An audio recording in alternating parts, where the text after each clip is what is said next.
Asia কাপে সাবধান বাংলাদেশ। পাকিস্তানকে রীতিমতো কাঁদিয়ে কেমন করে হারালো আফগানিস্তান। রশিদ খানের ভয়ঙ্কর ঘূর্ণিঝড়ের রেকর্ড। ম্যাচ জয়ের পরে এশিয়া প্রসঙ্গ নিয়ে যা বলেছিলেন আফগানিস্তানের অধিনায়ক Rashid Khan.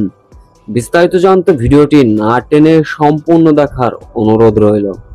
Day by day Afghanistan cricket দল আসলে যে ক্রিকেটটাই না খেলছে, বিশ্ব চ্যাম্পিয়ন হতে আর বেশি দূর বাকি নেই তাদের।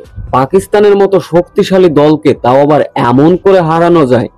আরব আমিরাতে চলমান ত্রিদেশীয় সিরিজের প্রথম ম্যাচে পাকিস্তানের কাছে বড় ব্যবধানে হেরেছিল আফগানিস্তান দল। দ্বিতীয় ম্যাচে এসে প্রথম জয়ের দেখা পেল আফগানিস্তান, তাও আবার শেষ মুহূর্তে নাটকীয়তায়। টসে হেরে প্রথমে ব্যাটিং করতে নামে আফগানিস্তান। বড় সংগ্রহ এনে দেন ইব্রাহিম জাদরান, করেন 63 রান, যার ফলে নির্ধারিত ওভার শেষে 5 উইকেট হারিয়ে পাকিস্তানকে 170 রানের লক্ষ্য ছুড়ে দিয়েছিল আফগানিস্তান ক্রিকেট দল। এই লক্ষ্য তাড়া করতে নেমে অবশ্য পাকিস্তানের শুরুটাও ভালো হয়েছিল না।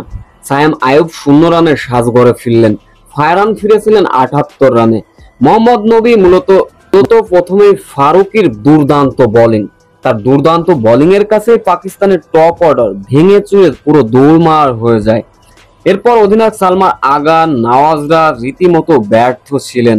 দলের হয়ে শেষের দিকে হারিস রুখ ধরেছিলেন দলের হাল, কিন্তু শেষ রক্ষা হলো না। 9 উইকেট হারিয়ে নির্ধারিত 20 ওভার শেষে পাকিস্তান 151 রান তুলতে সক্ষম হয়েছিল। পাকিস্তানের জয়টি ছিল 18 রানে। এদিন পাকিস্তানের জয়ের পরে অবশ্য কথা বলেছেন আফগানিস্তান অধিনায়ক রশিদ খান। তিনি বাংলাদেশ সহ সকল দলকে হুমকি দিলেন এশিয়া কাপে চ্যাম্পিয়ন হবেন এবং ভালো কিছু করবে আফগানিস্তান, এমনটাই আশা ব্যক্ত করলেন আফগানিস্তানের অধিনায়ক রশিদ খান।